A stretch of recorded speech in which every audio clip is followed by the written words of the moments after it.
Bem-vindos à nossa aula de acionamento e controle de máquinas elétricas. No dia de hoje, nós vamos tratar das curvas torque e velocidade das máquinas de corrente contínua. Curvas essas que são como a impressão digital das máquinas elétricas. Sempre torque e velocidade é uma característica que vai marcar a máquina e também as cargas elétricas. São curvas para regime permanente, para situações de operação constante ou com variação muito lenta.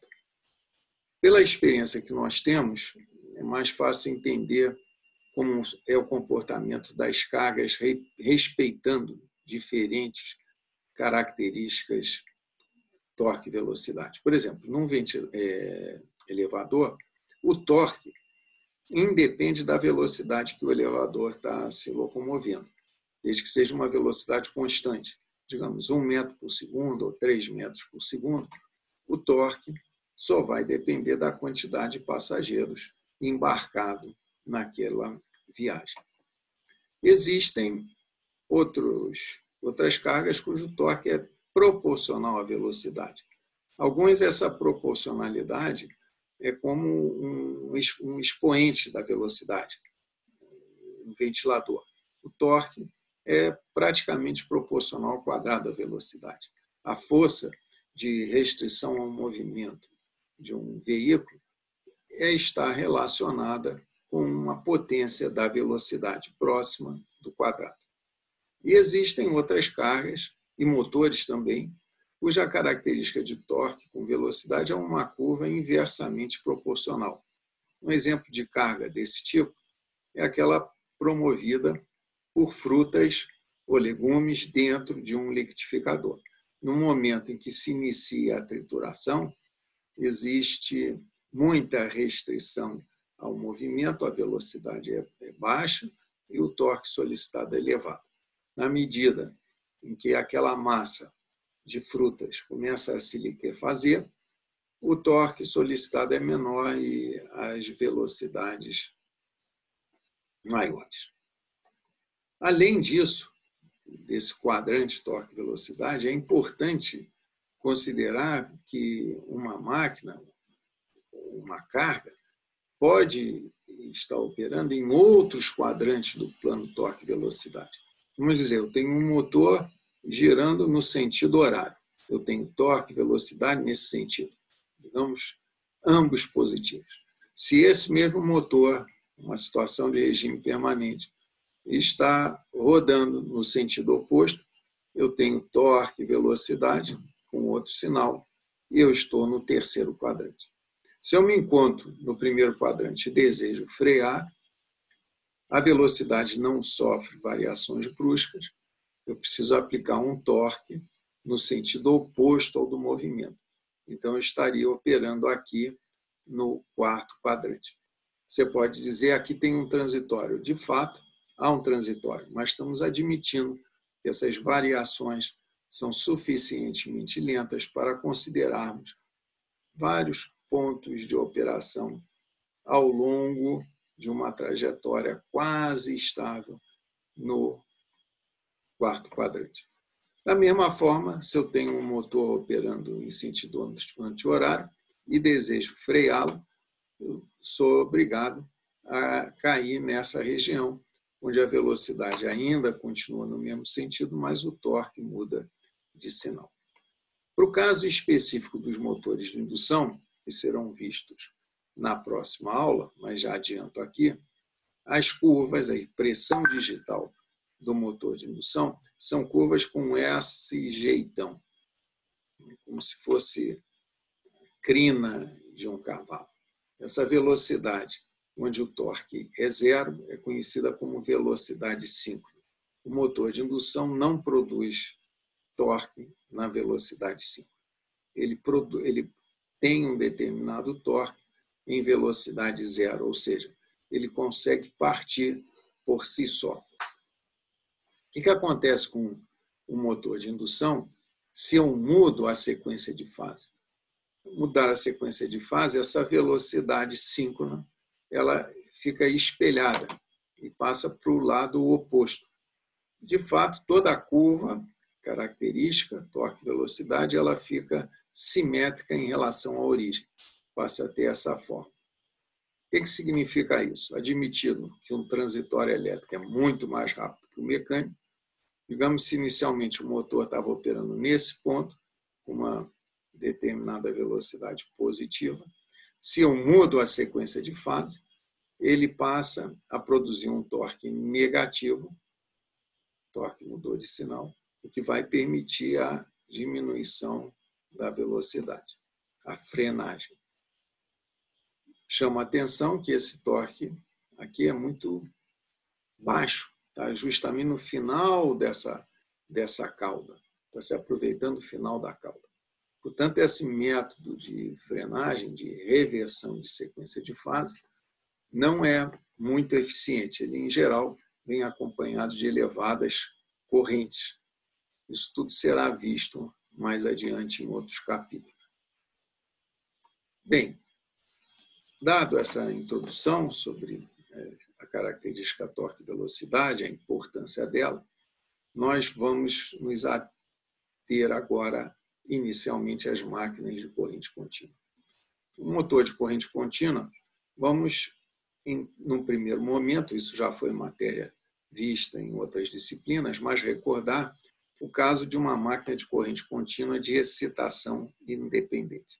O motor de corrente contínua ele é tão interessante, apesar da construção dele ser complexa, que é como se fosse um paradigma para tudo que nós vamos ver de controle de máquinas, e já nos permite escrever, inclusive, uma equação dinâmica elétrica para o comportamento da máquina de corrente contínua. Isso tudo fica mais fácil de memorizar através desse circuitinho elétrico aqui. Tensão de alimentação de armadura, resistência de armadura, indutância de armadura e a força contra-eletromotriz, que é oriunda do fato de eu ter enrolamentos que estão se movimentando numa região onde existe um campo magnético, representado aqui pelo fluxo φ, produzido pelo circuito de campo.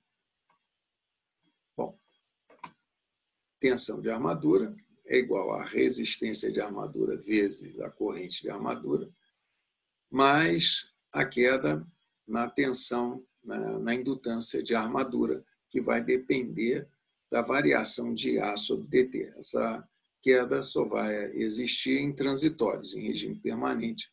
A corrente é contínua, dIA sobre dt será zero, mais EA. A tensão EA vem do nosso conhecimento de Faraday, que existe uma tensão induzida proporcional à variação do enlace de fluxo. Essa variação do enlace de fluxo é dada pela intensidade do fluxo e a velocidade de rotação dos enrolamentos de armadura do motor de corrente contínua. Por sua vez, o torque no motor de corrente contínua é proporcional ao fluxo pela corrente de armadura.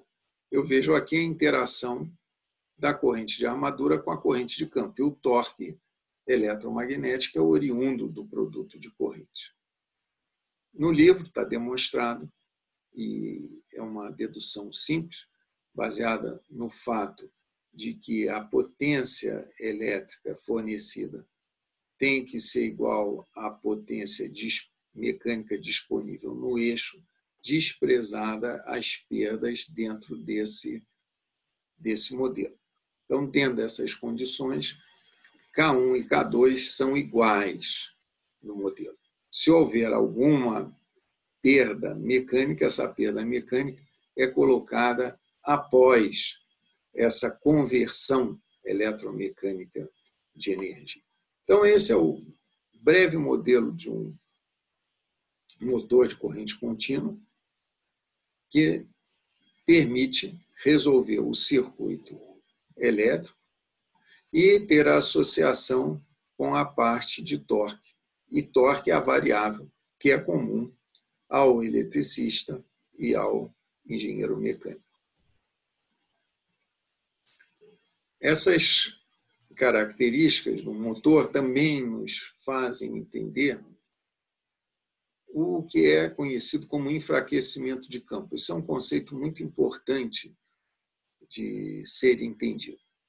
Ele diz que, a partir da velocidade nominal, que é aquela velocidade onde a máquina está sendo alimentada por tensão nominal e percorrida pela corrente nominal, se eu desejar velocidades superiores à velocidade nominal, eu consigo isso enfraquecendo o campo e às custas de uma perda de capacidade de torque. Percebam que essa curva apresentada aqui, essa curva aqui não é uma curva de impressão digital, torque e velocidade do motor. É simplesmente uma curva de capacidade. Qual é a capacidade de torque do motor de corrente contínua? Até chegar na velocidade nominal, eu tenho essa capacidade de torque.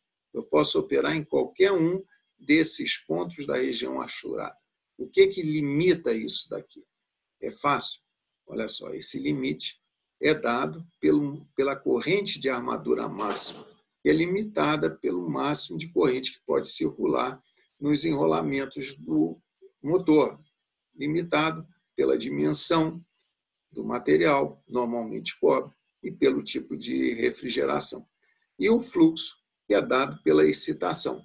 Procura-se manter o fluxo sempre no seu valor nominal, para aproveitar todo o material ferromagnético que foi usado na construção da máquina. Então, existe um valor máximo de torque, que é dado quando se atinge a corrente nominal da máquina, mantido o fluxo no seu valor máximo. Bem, se eu chego nesse ponto solicitando torque nominal, a minha tensão de alimentação é a tensão nominal. E eu não tenho condição de aumentá-la, porque já cheguei no valor indicado para a operação. Então, qualquer tentativa de operação, a partir daí, tem que ser com EA constante. Note, eu estou com a tensão nominal, cheguei no meu valor de corrente nominal, essa queda é constante, estou em regime permanente, esse valor é zero. Então, o EA é o valor nominal de tensão, menos a queda RA e A nominal. É um valor fixo. Eu não posso aumentar o EA. Não é possível. Então, como é que eu vou fazer o aumento da velocidade? Pelo enfraquecimento do campo.